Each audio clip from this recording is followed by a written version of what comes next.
Hello, my name is Marcus. I'm the compiler of a collection of therapy quotes entitled Psychoanalytic Self-Awareness Quotes. This is TQ 155 to 158. Therapy quote number 155. The experience of being able to cry with someone who simply listens and accepts your grief calmly with no fear or saccharine reassurance is remarkably therapeutic. That first part is a follow-up to a previous quote. Grief is healed when it is witnessed by a caring other. It goes on. It is only if the client herself expresses fear about her crying or grief that interpretations are called for. You seem to think I'm feeling critical of you for crying. Why would I be critical?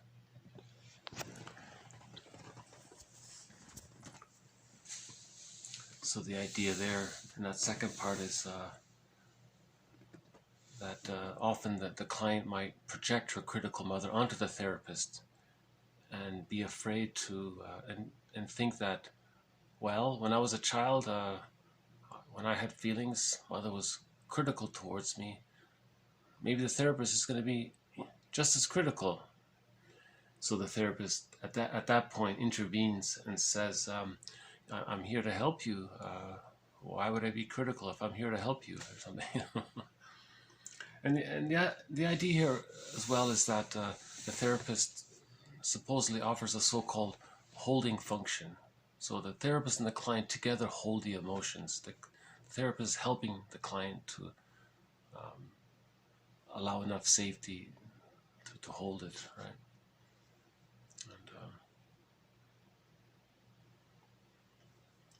And grief is healed when it's witnessed by a caring other.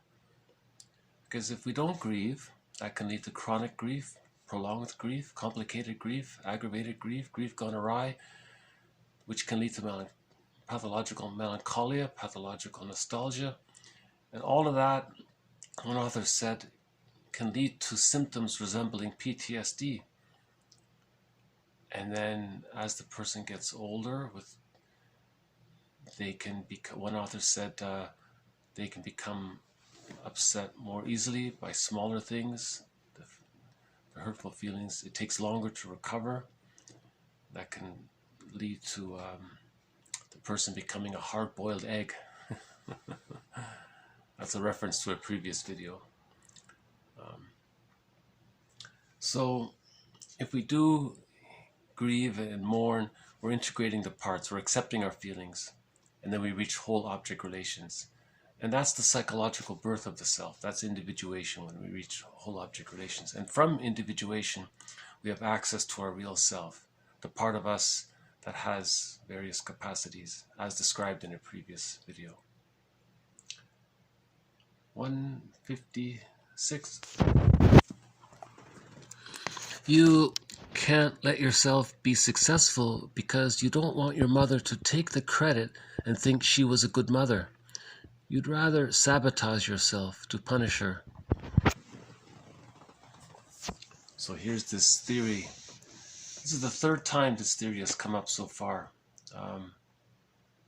There was a quote by Bergler and one by Dorothea MacArthur, and now this one here. So the theory here is that if the client did experience a lot of hurt, so you remember what Fairbairn said, the more unavailable the mother is, the more frustrating she is, the more abandoning she is, the more difficult she is, the more the baby clings to her. So the attachment is excessively strong there. So that can lead to a lot of buried resentment for that. And how does the person express that? One variation on this theme may be this here, that the person thinks that the client doesn't know how to express his anger towards his mother.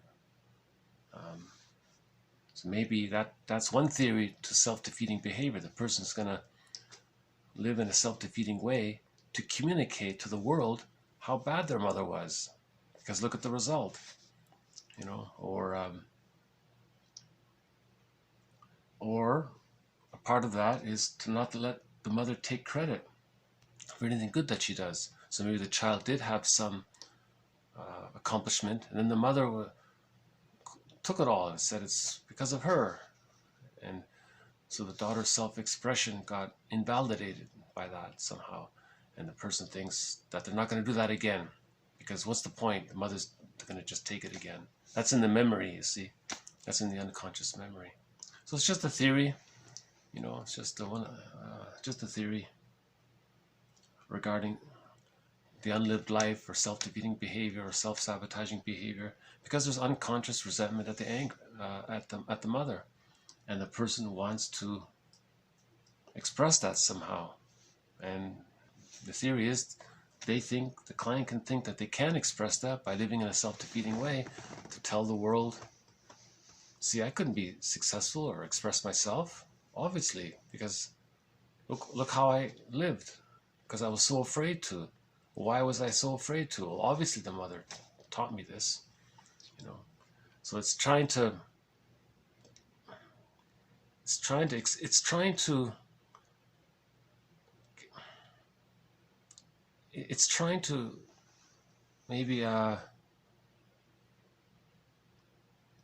trying to get help. Maybe it's trying to tell others what the mother did. And maybe the person can't even express to the mother that they're angry at the mother, right? So maybe they're living in a self-defeating way to elicit help or something. I'm not 100% sure.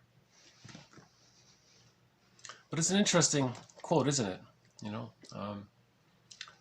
Burglar was saying something similar in one of the previous videos. 157 comes from a TV show. All that you are and everything you've become is not because of me, in spite of me. Who you are and where you are, baby, that's all you.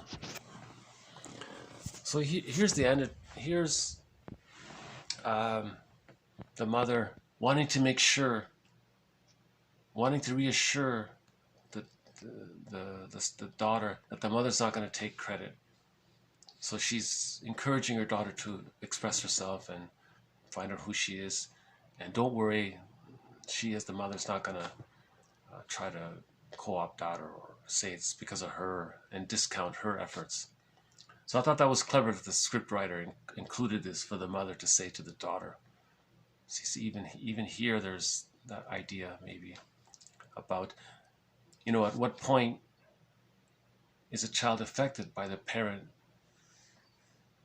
taking credit for the child's accomplishments? I mean, obviously it's a question of degree. You know, where's that line where the child thinks he's being invalidated, or you know? So it's an interesting idea. So the mother says, daughter, son, what you've accomplished, it's not because of me. It's in spite of me. In spite of... So here she's really enforcing it. So she's admitting that she wasn't very helpful in the past. It's in spite of me. One last one, 58. 3 levels of masculine consciousness. Don Quixote, Hamlet, Faust. This was one author's attempt to compare his personal journey of adulthood from youth, midlife to elderhood by comparing those 3 stages to 3 characters from literature.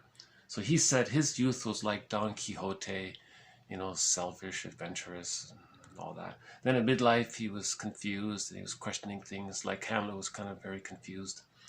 And then as an elder, there's the Faustian stage. By Faust, he means Faust Part 2. Right? The story of Faust has 2 parts. He's referring to the second part. So I thought that was interesting to link